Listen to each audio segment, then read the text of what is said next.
अरुण नाम का एक युवा इंजीनियर पहाड़ों के बीच बसे एक छोटे से गांव गंगरी में रहता था। गांव के ठीक पीछे एक विशालकाय चट्टान थी, इतनी बड़ी कि लोग उसे दैत्यशिला कहते थे।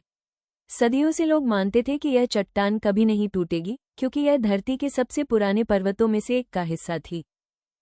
अरुण का सपना था ऐसा घर बनाना जो हजारों साल टिके, चाहे भूकंप आए, तूफान या बर्फ का पहाड़। लोग हंसते थे क्योंकि वो घर बनाना चाहता था चट्टान के अंदर, जैसे किसी गुफा का महल। अरुण ने कई साल दुनिया के अलग अलग देशों में चट्टानों का अध्ययन किया। वो जान गया कि चट्टानें समय के साथ और मजबूत होती जाती हैं, पहाड़ के अंदर का तापमान हमेशा स्थिर रहता है, चट्टान पर बना घर कभी आसानी से नष्ट नहीं होता। लेकिन ऐसा घर बनाने के लिए चाहिए था धैर्य, तकनीक और साहस। एक दिन वह अपने गांव लौटा और घोषणा की, मैं चट्टान के नीचे घर बनाऊंगा और यह घर 1000 वर्षों से भी ज्यादा टिकेगा। गांव वाले बोले, पागल हो गया है, चट्टान गिर गई तो? पर अरुण ने उत्तर दिया, चट्टान नहीं, हम गिर जाते हैं डर से।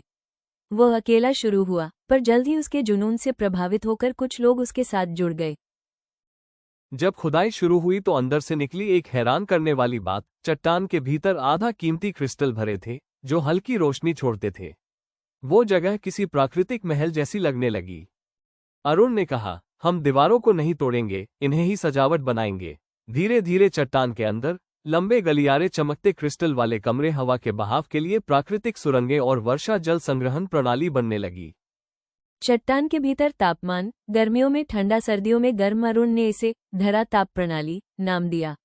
गांव के लोग हैरान थे कि बिना बिजली के भी अंदर आरामदायक माहौल रहता था। अरुण ने 3 चीजें इस्तेमाल की। बेसल्ट चट्टान, दुनिया की सबसे मजबूत चट्टानों में से एक, प्राकृतिक खंभे जिन्हें उसने जानबूझकर छोड़ा, भूकंप रोधी संरचना, चट्टान की लहरों के अनुसार कमरों का आकार। ये घर किसी आम भवन जैसा नहीं था, ये धरती का हिस्सा बन चुका था। एक रात इतना भयंकर तूफान आया कि पूरा गांव कांप उठा। पेड़ उखड़ गए, छतें उड़ गई, नदियां उफान पर। लेकिन चट्टान वाला घर एकदम शांत, एकदम स्थिर, जैसे उसे बाहर की दुनिया से कोई फर्क ही नहीं पड़ा। गांव वाले पहली बार समझे, अरुण ने कुछ असंभव कर दिखाया है। अब जब भी तूफान आता, पूरा गांव उसी चट्टान वाले घर में आकर सुरक्षित रहता। लोगों ने उसे नाम दिया, काल भवन। समय को हराने वाला घर यह सिर्फ एक घर नहीं था, यह विज्ञान, प्रकृति और इंसान के सपने का संगम था। समय बीतता गया, अरुण बूढ़ा हुआ और फिर एक दिन चला गया, लेकिन उसका घर अब भी जस का तस।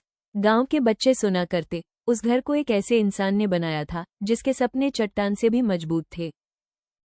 महीनों की शोध के बाद वैज्ञानिकों का दल आया और पाया, घर अभी भी सुरक्षित, तापमान अभी भी स्थिर, क्रिस्टल दीवारें अभी भी चमकती हुई। वैज्ञानिक बोले, ये घर दुनिया का सबसे टिकाऊ और अद्भुत मानव निर्मित आश्रय है। और उनके रिपोर्ट में एक लाइन लिखी थी, कभी कभी चमत्कार को बनाने के लिए चमत्कार नहीं, एक जिद्दी इंसान का सपना काफी होता है। कहानी का संदेश, सपना चाहे पर्वत के नीचे घर बनाने का ही क्यों न हो, अगर इंसान ठान ले तो समय भी उसे मिटा नहीं सकता। दोस्तों, कहानी पसंद आए हो तो चैनल को सब्सक्राइब करें और कहानी को अपने जानने वालों को शेयर करें, लाइक करें और देखते रहे सुनो कहानी।